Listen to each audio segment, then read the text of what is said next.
ETF index mutual funds నేర్చుకుని stock మార్కెట్లో రాణించాలనుకుంటున్నారా? వెంటనే ఈ నెంబర్కి కాల్ చేయండి. నమస్తే డాక్టర్ గారు. నమస్తే జయ గారు. కళ్యాణ్ గారు, మనం చేసే ఎపిసోడ్స్కి ప్రజల వైపు నుంచి వస్తున్న స్పందన కానీ ఆ మెసేజెస్ కానీ చూస్తూ ఉంటే ఇంకా చేయాలి, ఇంకా ఎక్కువ ఎపిసోడ్లు చేసే ప్రయత్నం చేయగలుగుతామా, టెక్నికల్గా అది ఎంతవరకు సాధ్యం, ఇలా ఆలోచించాల్సి వస్తుందండి. లాస్ట్ ఎపిసోడ్కి అయితే దాదాపు 1200 పైచులకు కామెంట్స్ వచ్చాయి.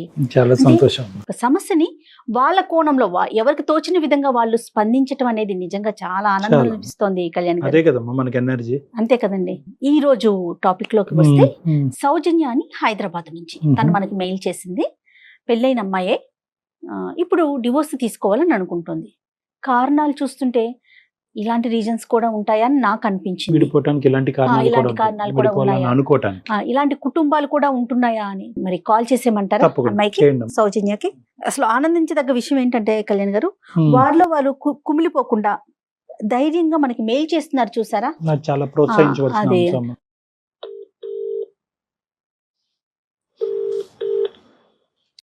హలో హలో, సౌజన్య గారండి? సౌజన్య మాట్లాడుతున్నానండి. నేను జయానండి, అందమైన జీవితం ప్రోగ్రామ్ నుంచి కాల్ చేస్తున్నాను. యా మేడం, ఎస్, సౌజన్య గారు మాట్లాడొచ్చా మీతో? ఇలా మాట్లాడొచ్చు. రైట్, నాతో పాటు డాక్టర్ కళ్యాణ్ చక్రవర్తి గారు కూడా ఉన్నారు. మీ మెయిల్ గురించి నేను చెప్పాను, బట్ మీరు డైరెక్ట్ గా ఒకసారి మాట్లాడండి. సౌజన్య గారు నమస్తే అమ్మా.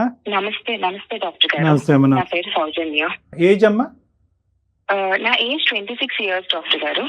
హైదరాబాద్ నుంచి. హైదరాబాద్ నుంచి మాట్లాడుతున్నాను. మెయిన్ రీజన్ మీకు ఈమెయిల్ చేయడానికి రీజన్స్ ఏంటంటే, ఇది ఒక ప్లాట్ఫామ్, చాలా మందికి మీరు మంచి సొల్యూషన్స్ ఇస్తున్నారు డాక్టర్ గారు. సో నాకు కూడా నా సమస్య విన్నాక కూడా నాకు ద బెస్ట్ వస్తుందని నేను ఆశించి నేను ఈమెయిల్ చేయడానికి మెయిన్ రీజన్. తప్పకుండా అమ్మా. షూర్, థ్యాంక్ యూ అమ్మా. చెప్పండి. నా సమస్య ఏంటంటే, ఐఎమ్ మ్యారీడ్ అండి. నాకు 4 years అవుతుంది. ఓకే నా మెరిచువల్ రిలేషన్షిప్ అస్సలు బాగాలేదండి. ఓకే అస్సలు బాగాలేదు. ఎలా అంటే నాకు చుట్టూ ముండకంచెలు వేసేసి నేను మధ్యలో అన్నట్టు అయిపోయింది నా లైఫ్. అయ్యో. నాకు ఏ విధంగా నాకు స్వేచ్ఛ, స్వతంత్రం ఏదో పక్షిని బంధించినట్టు ఒక కేజ్ లో అన్నట్టు నాకు అయిపోయింది. మా ఇంట్లో పొద్దున్న లేస్తున్నప్పటి నుంచి రాత్రి వరకు ఒక నిశ్శబ్దం అండి. Pin drop silence. అంటే ఎలా అంటే ఒక మెకానికల్ లైఫ్ లీడింగ్ అండి. ఇంకా చెప్పాలంటే అసలు వాల్ క్లాక్ కూడా అవసరం లేదు మా ఇంట్లో. అంటే ఈ టైంకి జరిగిపోద్దని మాకు ఇంకా తెలిసిపోతుంది.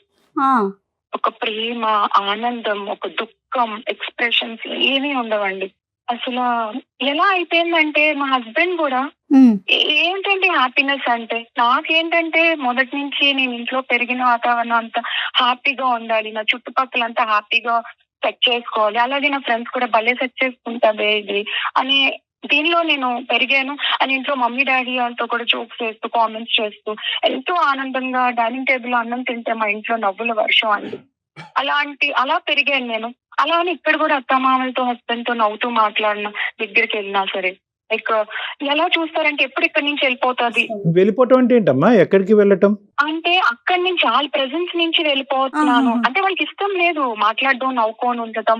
నాకు ఎంతసేపు బెడ్రూమ్, హాల్, బయట కిచెన్, ఈ వరండా, పక్కింటితో కూడా మాట్లాడడానికి కూడా స్వేచ్ఛ ఉండదండి.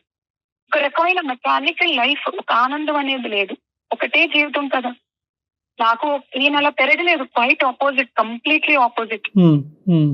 మా హస్బెండ్ తో కూడా చాలా సార్లు నేను కూర్చోబెట్టి నవ్వుతూ మాట్లాడి క్రియేట్ చేశాను. నేను రూమ్ లో చెప్పాను ఆయనకి, మనం ఇలా కాదు, చిన్న చిన్న విషయాలకు కూడా మనం మాట్లాడుకుందాం, కలిసి షేర్ చేసుకుందాం, ఫన్నీగా ఉందాం, హ్యాపీగా ఉందాం అని చెప్తే ఒకటే మాట అండి, అందరూ ఇలా ఉండరు కదా, అందరూ ఇలా ఉండరు కానీ అట్లీస్ట్ మారాలి కదా. నేను ఒక పాత్ర అనేది ఉన్నాను వైఫ్ ని, అంతేగాని ఒక ఐడెంటిఫికేషన్, ఒక రికగ్నిషన్ లేదు. అంటే టైమ్స్ వాళ్ళకి వండు పెట్టేయాలి, టైమ్స్ అన్ని సెట్ చేసేయాలి. సౌజన్య, ఒక్క నిమిషం అమ్మా. వాళ్ళు మారాలి అనేటటువంటిది నీ ఉద్దేశం. నిన్ను మారమని ఆ ముగ్గురులో ఎవరన్నా చెప్పారమ్మా? నువ్వే తక్కువ మాట్లాడాలి? లేదు, అస్సలు లేదు. ఏదో పెళ్లి చేసుకున్నాను, ఒక పాత్ర అనేది ఇంట్లో అలా వైఫ్ అనే క్యారెక్టర్ నడుస్తుందేమో వాళ్ళ బిహేవియర్. నువ్వే తక్కువ మాట్లాడాలి, నువ్వే మామూలు ప్రజానికానికంటే నువ్వే ఎక్కువ మాట్లాడుతున్నావు, నువ్వే తగ్గి మాట్లాడాలి అన్నది నీకు ఎప్పుడు వచ్చిందా మెసేజ్?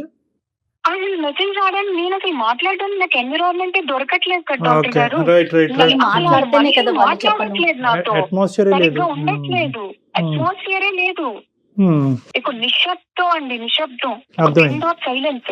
Understood. అంటే ఏం జరిగినా రూమ్ లో అందరికీ తెలుస్తుంది, అంత సైలెన్స్, ఎవరు మాట్లాడుకో, అందరం కలిసి ఉంటాం గానీ.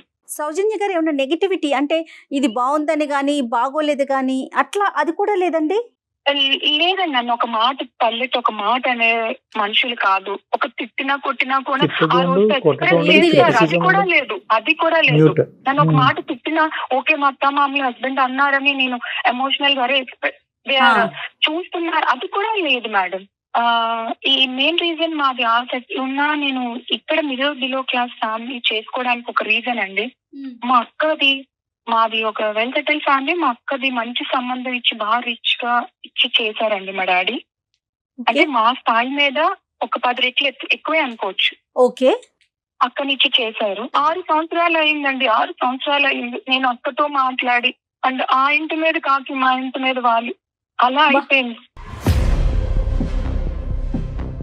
ఇలాంటి లైఫ్ స్టైల్ చూసి చూసి నాకు మా డాడీ నాకు సంబంధం చేసేటప్పుడు నా ముందు ప్లేస్ చేశారండి. ఇలా 3 సంబంధాలు పెట్టారు. ఒక డబ్బు ఉన్న అబ్బాయిని, 2-3 మ్యాచెస్, ఒక బిలో మిడిల్ క్లాస్ ఇలా చెప్తే నాకే వదిలేసారు చాయిస్. అక్క జీవితం ఇలా అయిపోయింది కదా, నీ ఇష్ట ప్రకారం నీకు చేస్తామనంటే నేను కోరుండి నా మనస్తత్వం తగ్గేటట్టు నాకు ఆనందం కావాలి, నాకు డబ్బు ఇంపార్టెంట్ కాదు, ఆనందం కావాలని నేను బిలో మిడిల్ క్లాస్ అబ్బాయిని చేసుకున్నాను. హ్యాపీగా బతకొచ్చు, డబ్బు ఒకటే అల్టిమేట్ కాదు, వేరేవి కూడా ఇంకా చాలా ఉన్నాయి ఆనందాలు అనేది నేను కావాలని సెట్ చేసుకొని పట్టుబెట్టి చేసుకున్నాను. ఇప్పుడు నా జీవితం చూస్తే అక్కకి నాకు పెద్దగా తేడా ఏం అనిపించట్లేదు. మేబీ స్టేటస్ మారిందేమో. అంటే ఒక్కటి ఇక్కడ అడగాలి, మీకు ఒక స్థాయి నుంచి వస్తే అందరూ అలాగే చూస్తారా కిందగా డౌన్ గా? నేను బాగా లైవ్లీగా నాకు ఏమి వద్దు, ఆశించొద్దు, నాకు ఆనందమే కావాలి, నాకు స్వచ్ఛమైన ప్రేమలు కావాలి, అక్క జీవితం అలా అయిపోయిందని నేను ఇది కోరుకోవడం తప్ప అండి? లేదు, నీ ఆలోచనలో తప్పేమీ లేదమ్మా. కానీ ఇప్పుడున్నటువంటి పరిస్థితిని చూస్తే కనుక దీన్ని నువ్వేమన్నా చేయగలవా, లేదంటే నీకు సంబంధించినటువంటి వాళ్ళు ఎవరైనా నీ తరపున మాట్లాడగలరా? అక్కది ఓకేనమ్మా, అక్క ఇష్యూ ఒక విధంగా జరిగింది, నీకు ఒక పద్ధతిలో జరిగింది. ఈ రెండింటిని మనం ముడిపెట్టద్దు. ఈరోజు ఇప్పుడు కావాల్సింది ఏంటంటే నీ జీవితాన్ని ఏ విధంగా సరిచేయగలవు అన్నది. ఇంతేనమ్మా నీ జీవితంలో ఇప్పుడు జరిగింది, ఇంకేమన్నా ఉందా? అది అసలైన కారణం నేను డివోర్స్కి వెళ్దాం అనుకుంటున్నాను డాక్టర్ గారు. ఒక నెల అంటే ఓకే, ఒక 2 నెలలు, సంవత్సరం, 2 సంవత్సరాలు, అలా 4 సంవత్సరాల నుంచి నేను వాళ్ళు మార్చుకోవడానికి ఎన్నో ప్రయత్నాలు చేశాను. ఏ విధంగా ఏ నిమిషంలో కూడా నాకు ఎప్పుడూ అనిపించలేదు. ఒక్క నిమిషం తల్లి, డివోర్స్ తీసుకోవాలని ఆల్రెడీ నిర్ణయానికి వచ్చారు. ఇలాంటి వాతావరణంలో నేను ఉండగలనా? ఈ నిశ్శబ్దమైనటువంటి హైపర్ పద్ధతులు ఉండేటటువంటి వాతావరణంలో, గడియారం కూడా అవసరం లేకుండా అన్ని టైంకి టక్కుమని జరిగే మెకానికల్ వాతావరణంలో నేను జీవించగలనా అంటే కనుక జీవించేటటువంటి అమ్మాయిలు కూడా ఉన్నారు. అంటే ఎప్పుడు ఉంటారు అంటే కనుక వాళ్ళ మైండ్ సెట్ కూడా వాళ్ళ ఇంట్లో కూడా సైలెంటే, వాళ్ళ ఇంట్లో కూడా అలారం అక్కర్లేదు, టైం క్లాక్ అక్కర్లేదు, వాళ్ళ ఇంట్లో కూడా ఎక్కువ మాట్లాడేటటువంటి తీరు లేకుండా అంటే కనుక దొందే అంత మ్యాచ్ అయిపోతుంది. కోపం వచ్చినా బయటకు వ్యక్తపరచరు, బాధపడినా బయటకు వ్యక్తరు, నవ్వుని వ్యక్తపరచరు. ఆ నిశ్శబ్దమైనటువంటి వాతావరణంలో వాళ్ళు ఉంటూ ఉంటారు. ఎక్స్ట్రోవర్ట్స్ అంటే కనుక ఒక్క నిమిషం కూడా ఆగలేరు. కొడుకు పొంగిపోతుంది అని అంటారు చూడండి, చెప్పకపోతే అలా బయట చెప్తారు. సౌజన్యది ఎక్స్ట్రోవర్ట్ మెంటాలిటీ, వాళ్ళది ఇంట్రోవర్ట్ మెంటాలిటీ. ఒకప్పుడు సౌజన్య ఇంట్రోవర్ట్ అయి ఉంటే కనుక ఈ రోజు మనకు ఫోన్ చేసి ఉండేది కదా, ఇష్యూ లేదు. అది సో ఇక్కడ ఏంటంటే ఇక్కడ నేరాలు ఘోరాలు అన్నవి లేకపోయినా కూడా సౌజన్యకి ఈ వాతావరణం భరించలేకపోతుంది. కాబట్టి నీ బాధ మా బాధ కాకపోయినా కూడా ఈ రోజు నువ్వు పడేటటువంటి బాధని ఎలా రెక్టిఫై చేయాలని ఆలోచించాలి. కాబట్టి దానికి నువ్వు డైవర్స్ అనేటటువంటి మార్గాన్ని ఎత్తుకుంటున్నావు. అవునమ్మా? అవును డాక్టర్ గారు, అబ్సల్యూట్లీ. జాబ్ చేసే అవకాశం ఉందా మీకు? లేదు, అస్సలు లేదు డాక్టర్ గారు. జాబ్ చేసే వాళ్ళకి ఇంట్రెస్ట్ లేదు, బయటికి వెళ్ళాలి ఇది లేదు, పంపించే ఇది కూడా లేదు. బట్ దట్స్ ఓకే, నేను వెళ్ళాను, మా ఆయన ఏదో సంపాదిస్తున్నాడు, ఒక 60,000 వస్తుంది, మాకు ఇంటికి కావాల్సినవన్నీ సమకూర్చుకొని life is leading on. But ప్రేమ ఇంపార్టెంట్ కదా. ఆనందం అంటే ఏంటండి, హ్యాపీనెస్ ఏంటి? నాకు కోట్లుగా ఏదో 5 స్టార్ హోటల్లో వెళ్ళి తిప్పక్కర్లేదు, ఒక రూమ్ లో ఒక 5 నిమిషాలు ఏంటి ఈ రోజు ఏం చేసావు, ఏం కూరలు, ఇవి. అమ్మ సౌజన్య, దట్స్ అండర్స్టూడ్ అమ్మా. పిల్లలు లేకపోవటానికి కూడా ఇది ఒక కారణమా? 4 సంవత్సరాలు? అసలు నేను డివోర్స్ తీసుకుందాం అనుకుంటున్నాను డాక్టర్ గారు, డిసైడ్ అయ్యాను. కానీ ఏంటంటే ఇక్కడ నేను మీకు ఎందుకు రీజన్ చేశానంటే, కదమ్మా, ఒక్క నిమిషం, before you go to the next point, పిల్లలు లేకపోవడానికి కారణం అడుగుతున్నానమ్మా నేను. పిల్లలు రైట్ నౌ ఐఎమ్ ప్రెగ్నెంట్ అండి, 6th month ఓ ప్రెగ్నెంట్. My God. కానీ ఇక్కడ నేను ఎందుకు డివోర్స్ అనేది ఎందుకు నాకు రీజన్ మేబీ అంటే దీనికి కూడా ఒక బలమైన కారణం ఉంది. నాకు ఇన్స్టాగ్రామ్ లో అండ్ ఫేస్బుక్ లో ఫాలోవర్స్ ఉన్నారండి. సో నాకు లాస్ట్ నేను ఏదైనా బ్రైట్ గా ఉండాలి, బ్రైట్ గా పిక్స్ పెట్టాలి, లైవ్లీగా ఉండాలి, ఆనందంగా అన్నట్టు నాకు అది హ్యాబిట్ చిన్నప్పటి నుంచి. సో నేను ఆ పిక్స్ మారుస్తూ ఇవి అది, సో అలా ఫ్రెండ్స్, జెన్యూన్ అయిన ఫ్రెండ్స్ ఇలా ఉన్నారు. సో అందులో ఒక ఆయన లాస్ట్ 2 years నుంచి చాలా నాకు నా భావాలకి, నా అభిప్రాయాలకి చాలా దగ్గరగా అనిపిస్తున్నారు. ఆయన ఏంటంటే ఈజ్ రియల్ ఎస్టేట్ డెవలపర్ అండి, డబ్బుకి కొరత లేదు, ఈజ్ ఓవర్ వెల్ సెటిల్డ్. ఆయన ఇలా నాతో ఫ్రెండ్లీగా మాట్లాడడం ఎప్పుడూ చూసుకోలేదు. నేను వీడియో కాల్స్ చేసుకోవడం కానీ, బయట కలవడం కానీ ఎప్పుడూ లేదు. ఇన్స్టాగ్రామ్ లో ఈమెయిల్స్ అండ్ మెసేజెస్ ద్వారాగే. బట్ ఈజ్ అండర్స్టాండింగ్ మీ, నా సోల్ అర్థం చేసుకున్నారు ఆయన. ఎప్పుడైనా మెసేజ్ ఎప్పుడైనా బాధగా చేసినా, ఈ రోజు నువ్వు బాధగా ఉన్నావని చెప్పి నాకు ఫన్నీగా మాట్లాడడం, అంతవరకే క్రాస్ లిమిట్స్, ఎప్పుడు నేను క్రాస్ చేయించలేదు. ఆయన ఏంటంటే ఒక రోజు మా పరిచయంలో వాళ్ళ వైఫ్ కరోనాలో రీసెంట్ గా చనిపోయారు, లాస్ట్ 2 years బ్యాక్. సో నన్ను చూసి వాళ్ళ వైఫ్ ని రీప్లేస్ చేస్తావా అని నన్ను అడిగారు. కానీ నా మాటకు అన్నాను, ఇదేంటి నీకు తెలుసు కదా నాకు మ్యారేజ్ అయింది, ఇదైంది అని చెప్తే, అలా లేదు, ఇది నా మనసులో భావన, నీకు ఇష్టం అయితేనే, అండ్ నేను చేసే ఫీల్డ్ లో నీకు నీ పేరున 2 crores ప్రాపర్టీ కూడా రాస్తాను, 2 flats.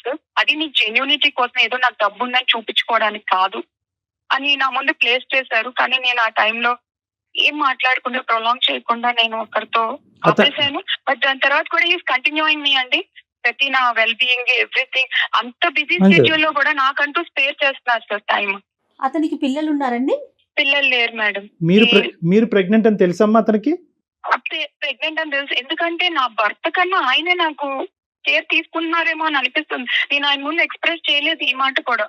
ఏంటంటే టైం తిన్నావా, ఇవి తిను, అవి తిను, హెల్త్ చూసుకో అని నా భర్త కూడా అడగట్లేదండి, ఆయన అంత కేర్ తీసుకుంటున్నారు. నేను ఎలా అనుకున్నానంటే, నా భర్తని బయటికి వెళ్తే నేను అందంగా ఉంటానని అందరూ అంటూ ఉంటారు, అని నాకన్నా నా భర్త ఇంకా బాగా కనిపించాలని, బ్రైట్ గా కనిపించాలని, బయటకు వెళ్తే హెయిర్ క్రాఫ్ట్ నుంచి షూ పాలిష్ వరకు నేను ఎంతో అందంగా ఉండాలని చూసుకొని, ఆయన ఉన్న అందం పోగొట్టుకొని మెయింటెనెన్స్ చేయక, నన్ను అర్థం చేసుకోక, ఏంటండి లైఫ్. అలాంటి అంత ప్రేమగా చూసుకున్నాను నా భర్తని. అలాంటి ఆయన మీదే నాకు పోయిందండి మొత్తం.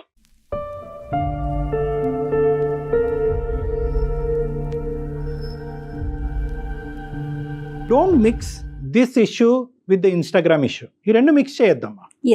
ఈ రెండు మిక్స్ చేస్తే కనుక నువ్వు జీవితంలో డెసిషన్ తీసుకోలేదు, పొరపాట్లు చేయడానికి చాలా అవకాశాలు ఉంటాయి. ఈరోజు నువ్వు డైవర్స్ తీసుకోవాలి అని అనుకుంటే కనుక, ఎస్ ఈ కారణం ఉందండి, ఇది నాకు ఈ మ్యారేజ్ సూట్ అవ్వట్లేదండి, నేను డైవర్స్ తీసుకుంటాను. దానికి ప్రెగ్నెన్సీ అడ్డం వస్తుందా లేదా అనేది డిఫరెంట్ సబ్జెక్ట్. డైవర్స్ తీసుకోవాలి అనేటటువంటి ఆలోచనతో పాటు నాకు నచ్చి, నన్ను ప్రేమించి, నన్ను అర్థం చేసుకునేటటువంటి ఒక వ్యక్తి ఇన్స్టాగ్రామ్లో పరిచయం అయ్యాడండి, నన్ను దేవతలా చూసుకుంటానన్నాడు, పూజిస్తానన్నాడు, నా భర్త లేనటువంటి లోటు అతను తీరుస్తాను అన్నాడు అంటే కనుక ఇక్కడ కన్ఫ్యూజ్ అవుతున్నాం. ఫస్ట్ ఈ సబ్జెక్ట్ క్లియర్ అవని, నెక్స్ట్ ఆ సబ్జెక్ట్ మాట్లాడుకుందాం. ఎందుకంటే ఈ సబ్జెక్ట్ క్లియర్ అవటం అనేటటువంటిది చిన్న ఇష్యూ, ఆ సబ్జెక్ట్లోకి వెళ్ళటం అనేది చాలా కాంప్లెక్స్ ఇష్యూ. ఎందుకంటే కనుక తెలియనటువంటి వ్యక్తి ఇన్స్టాగ్రామ్లో పరిచయం అయ్యాడు, ఈ మధ్యనే భార్య చనిపోయింది, ఇక్కడ 2 లక్షలు ఇస్తాడా, 3 లక్షలు ఇస్తాడా, 4 ఫ్లాట్లు ఇస్తాడా, బిల్డర్ కాబట్టి ఈ అంశం అంతా కూడా ఒక కాంప్లికేటెడ్, ఒక కాంప్లెక్స్ ఇష్యూ. దాని గురించి తర్వాత మాట్లాడుకోవాలి. నువ్వు డైవర్స్ తీసుకోవాలనేటటువంటి సబ్జెక్టు ఎంత అసర్టివ్గా డిసైడ్ చేసుకున్నాము, especially with the condition that you are 6th month pregnant. నువ్వు ఒక 6వ నెల గర్భవతి అయ్యి ఉండి ఈ నిర్ణయం అలాగే ఉందా, లేదంటే గర్భవతి అయ్యాను కాబట్టి ఇంకో విధంగా ఆలోచించడానికి నేను ప్రయత్నం చేస్తానని నువ్వు అంటున్నావా? నాకు ఈ థాట్ గర్భవతి నీకు 6th month sir, 6th month ముందు నుంచి కూడా నాకు ఈ థాట్ వస్తుంది, నేను మార్చుకోవడానికి ప్రయత్నిస్తున్నాను. ఇప్పుడు బలంగా ఎందుకు తీసుకున్నానని అంటే, నాకు పుట్టపోయే పాపో బాబో ఇలాగే పెరగాల అంటే, పొద్దున్న నుంచి సాయంత్రం వరకు ఒక ఏది లేక మొహాలు ఇలా పెట్టుకొని వాళ్ళు అలాగే పెరిగితే ఇంకేంటి సార్, వాళ్ళకి ఏం నేను ఇస్తున్నాను తిరిగి?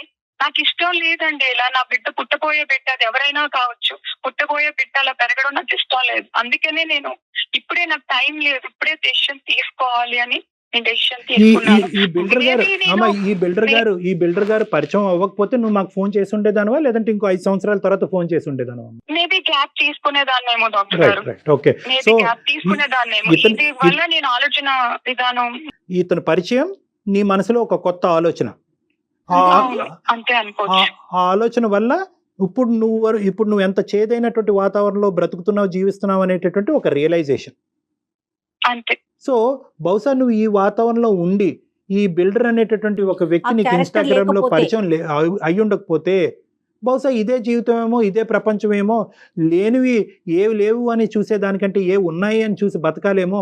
కొడుకు ఎలా ఉంటాడు, కొడుకు ఎలా అడ్జస్ట్ అవుతాడు అనేటటువంటి తర్వాత వ్యవహారం అది కాదు. ఫస్ట్ మీ వరకు ఈ వ్యక్తి రావటం వల్ల మీ మైండ్ ఇంకా బాగా డైవర్ట్ అయింది, ఇంకా బాగా పొల్యూట్ అయిందేమో అని నాకు అనిపిస్తుంది. ఎగ్జాక్ట్లీ. మీరేమంటారు సౌజన్య? లేదు డాక్టర్ గారు, నాకు ఇది ఒక బలమైన రీజన్. ఎందుకనంటే నాకు ఒక పిల్లర్ లా కనిపిస్తున్నారు అంతే. నేను ఈయన ఇది లేకపోయినా సరే మేబీ నేను డివోర్స్ తీసుకోవచ్చు. ఎంతకాలం అండి భరిస్తాం, ఎంతకాలం నాకు స్వేచ్ఛ లేకుండా నేను ఏదో పక్షిలాగా ఇంట్లో పడి. ఒక కుక్కలకు కూడా ఒక ట్రైన్ చేస్తే అలా ఉంటారు, అది నా పరిస్థితి. యానిమల్స్ తో నేను పోల్చుకోలేకపోతున్నాను. అమ్మ నువ్వు ఒకటి, నీ ప్రాబ్లమ్ ఉన్న దానికంటే ఎక్కువ నీకు నువ్వు సానుభూతి చూపెట్టుకుంటే కనుక సమస్య బిగ్గరగా పెద్దగా కనిపిస్తుంది. ఇక్కడి నుంచి ఎప్పుడు పారిపోవాలి అని అనిపిస్తూ ఉంటుంది. నా ఉద్దేశం ఏంటంటే ఇక్కడ సమస్య ఉంది, ఓకే సరే సార్, మీరేమో వచ్చి నేను సమస్యను ఎగ్జాజరేట్ చేస్తున్నాను, సమస్యని విపరీతంగా చూడటం వల్ల బయట పారిపోవాలన్న ఆలోచన నాకు వస్తుంది అని మీరు అంటున్నారు. కానీ నా సమస్య నాది కాబట్టి, నాకు ఇది నొప్పిగా ఉంది కాబట్టి, ఈ ముళ్ళు నాకు గుచ్చుకుంటుంది కాబట్టి, నా పాయింట్ ఆఫ్ వ్యూలోంచి నాకు సొల్యూషన్ చెప్పండి అంటే కనుక ఆ విధంగానే మాట్లాడుకుందాం. ఈ ఇన్స్టాగ్రామ్ వ్యక్తిని కాసేపు చూడకూడదు, వినకూడదు, మాట్లాడకూడదు, మెసేజ్ పంపించకూడదు, నువ్వు పక్కన పెట్టేసేయాలి. ఎందుకంటే కనుక ఈ నిర్ణయం తీసుకునేటప్పుడు ఖచ్చితంగా ఆ ఇష్యూ డైల్యూట్ చేస్తుంది. ఆ ఇష్యూ కాస్త ఇక్కడ తప్పుడు నిర్ణయం తీసుకునేటటువంటి మార్గంలోకి పంపించే దానికి అవకాశం ఉంది. కాబట్టి నువ్వు ఏం చేయాలి అంటే, whether you have done everything, ఈ మ్యారేజ్లో నువ్వు అన్ని చేసావా సిచ్యువేషన్ ని మార్చటం గురించి? నేను చేశాను, తీసుకువెళ్ళాను, ఫ్రెండ్స్ తో మాట్లాడిపించాను. వాడు అంతే, చిన్నప్పటి నుంచి అంతే అని ఫ్రెండ్ సర్కిల్ లో కూడా అలానే చెప్తున్నారు. అతని కోసం రాకపోకలు కూడా యాక్టివ్ గా పర్సన్ కాదండి. పేరెంట్స్ ముందు ఇలా జరుగుతుంది అని చెప్పాను కానీ వాళ్ళు కూడా ఏం అక్క పరిస్థితి చూస్తే అలా అయిపోయింది. వాళ్ళు కూడా ఏం చెప్పలేని పరిస్థితుల్లో ఉన్నారు డాక్టర్ గారు, ఇక్కడ పెద్దవాళ్ళు కూడా. ఎందుకంటేనమ్మా ఇది ఒక్కటి తల్లి, ఎంత విచిత్రమైన సమస్య అంటే కనుక 99.9% డాక్టర్ కళ్యాణ్ చక్రవర్తి జయ కాదు, 99.9% మంది ఏంటమ్మా ఈ మాత్రం కారణానికి విడాకులు తీసుకుంటావు, గర్భవతి అయ్యి ఉండే డాక్టర్ గారు. నా పరిస్థితుల్లో నా వాళ్ళు ఒక్క పోటు వచ్చి ఉండమనండి, తెలుస్తుంది నా బాధ ఏంటో. వాళ్ళకే తెలుస్తుందండి. అవునవును సౌజన్య, అందులో అసలు ఎలాంటి సందేహం గానీ డౌట్ గానీ లేదు. మీరు చెప్పేది 100% true. There is no doubt about it. కానీ is it the right time to make a decision about divorce? Can this wait? ఇది ఆగచ్చా? ఈ డివోర్స్ అనే నిర్ణయం ఆగచ్చా? ఏమండి, నేను ఈ బాధను నేను అనుభవించలేకపోతున్నాను, ఈ నిశ్శబ్దం ప్రాణగండంలా ఉంది నాకు, నేను భరించలేకపోతున్నాను, మీరు మారాలా, మీరు మారుతారా, లేదంటే నా దారి నన్ను చూసుకోమంటారా అనేటటువంటి ఆలోచన ఒక సానుకూలమైనటువంటి వాతావరణంలో మీ భర్త గారితో డిస్కస్ చేయండి. అదేంటి ఒక మాట చెప్తాను మీకు, నేను ఆల్రెడీ ఇంతకు ముందు డిస్కస్ చేసిన డివోర్స్ అని ఆయన ముందు ప్లేస్ చేయలేదు. కాకపోతే ఇప్పుడు నేను డివోర్స్ తీసుకుంటాను అన్నా సరే నీ ఇష్టం అనే సింపుల్ గా అంటారేమో గానీ ఆయన నుంచి ఆయన నాకు తెలుసండి, అంటారేమో అన్నది వేరే విషయం అమ్మా. అంటారేమో ఊహించొద్దు, మీరు ఊహించుకోద్దాం. సౌజన్య ఇక్కడ ఇంకొక విషయం ఆలోచించేమని చెప్పొచ్చేమో డాక్టర్ గారు. తన ప్రెగ్నెంట్ 6th month లో ఉంది, ఇంకొక 4 నెలలు అయితే 12 బిడ్డకి జన్మిస్తుంది. తన ప్రపంచం తనకనేది ఒకటి క్రియేట్ అవుతుంది. ఇన్ని రోజులు తను ఒక్కతే, ఒక డైవర్షన్, వాళ్ళ ముగ్గురు ఒకటి, తను ఒక్కటే. అలాంటిది తనకంటూ ఇంకొక పర్సన్ రాబోతున్నారు తన ఫ్యామిలీలోకి. మీరు అన్నది ఒప్పుకుంటాం డాక్టర్ గారు, మేడం మేము ఒప్పుకుంటాను. కాకపోతే ఇక్కడ నేను ఆ బిడ్డ పుట్టేస్తే నేను రిస్ట్రిక్ట్ అయిపోతాను, బంధాలకి నేను లోన్ అయిపోయి నేను డెసిషన్ తీసుకోలేను. డెసిషన్ పోస్ట్ పోన్ చేయండి, కాసేపు డెసిషన్ ఆలోచించకండి. ఇక్కడ ఎంతవరకు అడ్జస్ట్ అవ్వగలరు? ఇంకొక పర్సన్ కనుక మీ దగ్గరికి ఉంటే, అంటే పాపో బాబో కనుక వస్తే మీ ప్రపంచం పూర్తిగా మారిపోతుందండి. తల్లి కాకముందు వేరు, తల్లి అయినాక సిచ్యువేషన్స్ వేరుంటాయి సౌజన్య. ఈ ఇన్స్టాగ్రామ్ వ్యక్తిని ఇమీడియట్ గా తక్షణ కర్తవ్యం ఈ సెకండే దూరం పెట్టు. నాకు చిన్నప్పటి నుంచి ఒక రకమైన సర్వీస్ చేయాలి, జనానికి ఏదో చెయ్యాలి నా వంత వరకు అని. ఆయన కూడా అదే మెంటాలిటీ. వాళ్ళ వైఫ్ నేను ట్రస్ట్ అడుగుతున్నారండి. ఎవ్రీ ఇయర్ అయ్యుండొచ్చు. 1 crore rupees సౌజన్య, investing. ప్రపంచం చాలా పెద్దది. నాకున్న ఫీలింగ్స్ మీకుండొచ్చు, డాక్టర్ గారికి ఉండొచ్చు, ఇంకొకరికి ఉండొచ్చు. అంత మాత్రాన నేను మనం కనెక్ట్ దేవుడు అయిపోవటం అనేది అనేది అసోసియేషన్స్ నేను అమ్మా. కనెక్ట్ ఆ. అవ్వలేదు. కాకపోతే నేను అనుకున్నాను భగవంతుడు అనేది ఒకటి క్లోజ్ చేస్తే ఒకటి ఇస్తాడేమో, ఆ డైమండ్ ఈయనేమో అని అనుకుంటున్నాను. కానీ నేను ఆయన ముందు ఎప్పుడూ ఎక్స్ప్రెస్ చేయలేదు. Very good. మీరు తప్పుగా ఎక్స్ప్రెస్ చేయకపోవడం మాట్లాడలేదు. అంతవరకు మంచి విషయం అనుకోవాలి. అమ్మ అతను డైమండ్ అయ్యన్నా అయి ఉండొచ్చు, గోల్డ్ అన్నా అయి ఉండొచ్చు అమ్మా. ఇప్పుడు డైమండా గోల్డా అనేది అసెస్మెంట్ చేసేటటువంటి పరిస్థితి నీది కాదు. Associations are different from relationships. ఒక మంచి ఫ్రెండ్గా, ఒక సానుభూతి పరుడులాగా నిన్ను డైవర్ట్ చేయకుండా ఉన్నంతకాలం నో ప్రాబ్లం. ఇవి ఒక గోల్డెన్ అవకాశంలాగా నీకు అనిపిస్తుంది. పదే పదే ఇలాంటి వ్యక్తులు ప్రపోజ్ చేయక్కర్లేదు.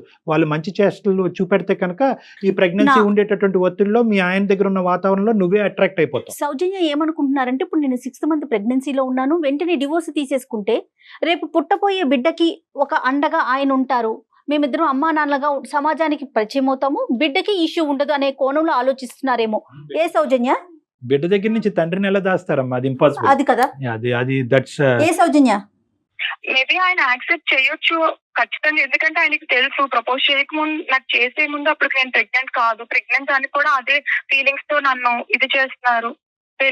పెళ్లి ఒకవేళ ఆయన మ్యారేజ్ చేసుకున్నా సరే నేను ఊరికే వెళ్ళానండి. యాజ్ అమ్మాయిగా నేను ధైర్యంగా ఆ 2 ప్రాపర్టీస్ నా మీద పెట్టుకునే వెళ్తానండి. నేను ఆల్రెడీ ఇదయ్యాను. మళ్ళీ నేనేదో ఆయన మోసపోతారు, ఇక్కడ డబ్బు కాదు ఇంపార్టెంట్, ఐ నో దట్. కానీ ఆయన అన్న ప్రకారం నేను రాయిపించుకునే వెళ్తాను. అయ్యా అమ్మ, ఆస్తిపాస్తులు, సెక్యూరిటీలు ఎక్కడున్నారు సౌజన్య మీరు? ఇవన్నీ తర్వాత అమ్మా. ఫస్ట్ నీ సెక్యూరిటీ చూసుకో. ఒక కన్ఫ్యూజన్ లో ఉన్నాను. కోట్లు ఇచ్చి పెళ్లిళ్ళు చేస్తున్నాయే, ఎన్నో ఇష్యూస్ మనం ఫేస్ చేస్తున్నాం, అందమైన జీవితంలో ఎన్నో డిస్కస్ చేసాం. మీరు అసలు ఆ ఇష్యూని పక్కన పెట్టి మీ లైఫ్ గురించి ఆలోచించండి. అమ్మా ఇంతకు ముందు వేరు, ఇప్పుడు వేరు. మీరు ఇప్పుడు ప్రెగ్నెంట్, ఆ విషయాన్ని గుర్తుంచుకొని ఆలోచించండి సౌజన్య. సౌజన్య 2 points అమ్మా. డాక్టర్ గారు చెప్పండి. ఈ బిల్డర్ గారిని పక్కన పెట్టగలవా? Right, let us not talk about it. అతను గోల్డా డైమండా ఇవన్నీ తర్వాత అయితే అయ్యి ఉండొచ్చు, మనకు అనవసరం. అర్థమైందా? ఇప్పుడు ఆ ఇష్యూని మీరు క్లియర్ కట్ గా అతనికి చెప్పండి. You have to wait, I have to make another vital decision. నా జీవితానికి సంబంధించిన ఇంకో ముఖ్యమైన నిర్ణయం, నా బిడ్డకి సంబంధించినది. ఎందుకంటే ఇది నీ భవిష్యత్తు కాదు, ఇప్పుడు నీ బిడ్డ భవిష్యత్తు కూడా ముడిపడి ఉంది. ఆటోమేటిక్గా ఒక మనిషిని తీసుకొచ్చి ఇతనే నాన్న అంటే కనుక అది చండాలంగా ఉంటుంది, అది కరెక్ట్ కాదు. ఇతను తండ్రి, ఈ బిడ్డకు కూడా మీరు రేపొద్దున మీరు సమాధానం చెప్పాల్సిన అవసరం ఉంది. కాబట్టి ఈ నిర్ణయం క్లియర్ కట్ గా తీసుకోకముందే ఆ నిర్ణయాన్ని పక్కన పెట్టండి. ఇప్పుడు ఈ ఇష్యూ మాత్రం, ఈ డివోర్స్ ఇష్యూ మాత్రం ఇట్ హ్యాస్ టు వెయిట్. ఇప్పుడు ప్రాణాలకు మేము వచ్చింది ఏమీ లేదు. It has to wait. బిడ్డ కన్నా తర్వాత డైవర్షన్ ఉంటుంది, డిస్ట్రాక్షన్ ఉంటుంది, అతనిలో మార్పు రావచ్చు, మీలో మార్పు అన్ని రావచ్చు. రకాలుగా ఉంటుంది. మేడం 6 months ప్రెగ్నెంట్, ఎప్పుడు ఏదో రొటీన్ గా లైఫ్ ఒక అయ్యో, ఏదో తేవాలి, అవునా ఏమీ లేదు. ఎలా ఉంది హెల్త్ అనేది లేదు. చెకప్ కి వెళ్ళాలి అని అంటే వెళ్ళాలి, ఇప్పుడు అని అంటే ఏదో వస్తారు పక్కన, అంతేగాని ఆయనకి ఏం పట్టింది లేదు. అవును, సౌజన్య, అవును. నేను ఒక్క పాయింట్ చెప్తానమ్మా, నేను కంక్లూడ్ చేస్తాను. ఒక్క పాయింట్ చెప్తాను వినమ్మా. గర్భవతి కాకముందు, ఈ ఇన్స్టాగ్రామ్ వ్యక్తికి పరిచయం అవ్వకముందు నువ్వు ఒక నిర్ణయం తీసుకుంటే సినారియో డిఫరెంట్ గా ఉండేది. 100% అండి. ఇప్పుడు ప్రెగ్నెన్సీ అయిన తర్వాత ఈ మనిషి యొక్క పిక్చర్ నీ బ్రెయిన్ లో, ఈ కొత్త మనిషి యొక్క పిక్చర్ నీ బ్రెయిన్ లో క్రియేట్ అయిన తర్వాత ఇప్పుడు నిర్ణయం తీసుకుంటే దాని చుట్టూరు చాలా క్వశ్చన్ మార్క్స్ ఏర్పడతాయి. నీ భవిష్యత్తు గురించే కాదు, బిడ్డ భవిష్యత్తు గురించి కూడా క్వశ్చన్ మార్క్స్ ఏర్పడతాయి. సమాజం రకరకాలుగా మాట్లాడుకుంటుంది. సరే, ఆ సమాజం మాటలతో నాకు సంబంధం లేదు, నా జీవితం నాకు ఇంపార్టెంట్ అని చాలా మంది అంటూ ఉంటారు. అది పక్కన పెడదాం. ఇప్పుడు నిర్ణయం, ఇంతకు ముందు నిర్ణయం, ఈ రెండింటికి చాలా తేడా ఉందమ్మా. ఇప్పుడు నిర్ణయం మాత్రం you have to wait and watch. లేదు, కాదు, కూడదు, ఎటువంటి మార్పు లేదంటే కనుక ఇదే నిర్ణయం ఒక 6 నెలల తర్వాత, సంవత్సరం తర్వాత తీసుకుంది కానీ సౌజన్య ఏం ఊడిపడింది. మీరైతే నా ఉద్దేశం కూడా సేమ్, డాక్టర్ గారు చెప్పినట్టు తొందరపడి నిర్ణయం తీసుకోవద్దమ్మా. Children can bring in changes and do miracles. పుట్టబోయేటటువంటి బిడ్డ ఒక అద్భుతాలు సృష్టించేటటువంటి కెపాసిటీ వాళ్ళకు ఉంటుంది. ఎలాంటి మాట్లాడినటువంటి మోగబోయినటువంటి వీళ్ళని కూడా మార్చేస్తారు ఆ పిల్లలు. ఎలాగైనా బిడ్డను కనాలి అని నువ్వు నిర్ణయించుకున్నావు కాబట్టి ఆ నిర్ణయం అప్పుడు తీసుకుంది, కానీ ఆ తర్వాత అవ్వకపోతే అప్పుడే తీసుకుంది. మీకైతే హెల్దీ బేబీ కావాలి కదా సౌజన్య? అవును అవును మేడం, అవును. మీరు నాకు మరి ఇన్ని పిల్లలంటే రకాలుగా చాలా ఆలోచిస్తూ ఇష్టం. ఉంటే ఎట్లా చెప్పండి? మీరెంత హ్యాపీగా ఉండాలి ఈ సిచ్యువేషన్ లో. మళ్ళీ మళ్ళీ వస్తుందా జీవితంలో? బీ బ్రేవ్ అండి, బీ బ్రేవ్. ఓకేనమ్మా, తెలివిగా ఆలోచించండి ఒక్కసారి. ఓకేనమ్మా. నేను ఓకే డాక్టర్ గారు, నేను వెయిట్ చేస్తాను. నేను బిడ్డ పుట్టాక మార్పు చూస్తాను. నేను ఇంకా వెయిట్ చేస్తాను ఇంకొక సంవత్సరం. మీరు అన్నట్టు బాబు పాప పుట్టాక కూడా ఇంకో 1 year 2 years నేను వెయిట్ చేస్తాను. ఇక్కడ నాకు ఏది కోరిక నేను వెళ్ళిపోవాలి అనేది కాదు డాక్టర్ గారు, రైట్ రైట్. కనపడింది. నీకు మరీ ఎక్కువ స్ట్రెస్ఫుల్ గా ఉంటే నా దగ్గరికి రా, ఒకసారి రండి, ఒక 2-3 సార్లు మాట్లాడండి, మేము మీకు సపోర్టివ్ గా ఉంటాము. మా ప్రోగ్రామ్ ద్వారా కూడా మీకు సపోర్ట్ని ఇస్తాము. ఓకేనమ్మా? But this okay is the doctor గారు, నేను వెయిట్ చేస్తాను. Thank ఏదైనా you, ఒక 2 thank months you అమ్మ for వాళ్ళ ఇంటికి వెళ్ళే your ప్రయత్నం చేయండి Soujanya. Okay Yeah, yeah. Thank you, madam. Right. ఓకేనమ్మా. Thank you, okay. doctor గారు. టేక్ Okay, కేర్ అమ్మా. okay. God bless you. Take care. అంటే ఆ ప్రెగ్నెన్సీలో ఉండే ఒత్తిడి వల్ల కూడా నిర్ణయంలో ఉండే స్పీడ్ కూడా జరుగుతుందమ్మా. అవునండి. అమ్మాయి అనుభవాన్ని మనం తోసిపుచ్చేలేము ఇక్కడ. అవునవును, చాలా ఇబ్బంది పడుతుంది తను. సైలెంట్ గా ఉండే వాతావరణంలో 10 నిమిషాలు మనం ఉండలేము. అవునవును, అలాంటిది ఇప్పుడు ఆ అమ్మాయి అక్కడ ఉంటున్నా కూడా 4 years 4 years. సో నరకం అనిపిస్తుంది. కానీ this is not the right time to take the decision. Correct చెప్పారండి. అండ్ ఎస్పెషలీ ఒక బ్యాక్గ్రౌండ్ లో ఇంకో పిక్చర్ క్రియేట్ అయినప్పుడు ఆ నిర్ణయం తీసుకోవటం ఇంకా తప్పిదం అయిపోతుంది. అవును అవును. So she has to wait. ఇప్పుడు చిన్న గీత ముందు పెద్ద గీత చాలా పెద్దగా కనిపిస్తుంది. కరెక్ట్. ఆ గీతను చూసి ఇది చాలా తక్కువ అనుకుంటాం. కంపారిజన్. అవును. కంపారిజన్ చేసేసుకుంటూ ఉంటాం. But she has agreed to wait. Thanks. Yes, అవునండి. మనం చాలా చక్కటి she'll be happy. సొల్యూషన్ చెప్పారు డాక్టర్ గారు. నాకు Thank కూడా you. చాలా హ్యాపీగా అనిపిస్తా ఉంది. Thank you. రైట్ అండి, నమస్తే. Thank you.